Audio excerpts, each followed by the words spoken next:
আসসালামু আলাইকুম রহমতুল্লাহি ওয়া শুরু করছি পরম করুণাময় ও অতি দয়ালু মহান আল্লাহ তাআলার নামে। আপনারা দেখছেন প্রতিদিনের হাদিস শিক্ষা পর্ব 5। চলুন প্রতিদিনের ন্যায় আমরা আমাদের আজকের হাদিসটি শুনে নিই। عن أبي موسى رضي الله تعالى عنه قال قلت يا رسول الله أي المسلمين أفضل قال من سلم المسلمون من لسانه ويده।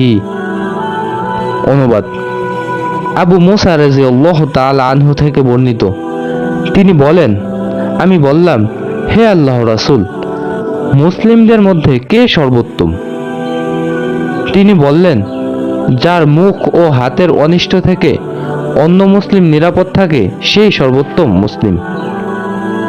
আজকের মতো এখানেই শেষ করছি। আসসালামু আলাইকুম ওয়া রাহমাতুল্লাহি ওয়া বারাকাতুহু।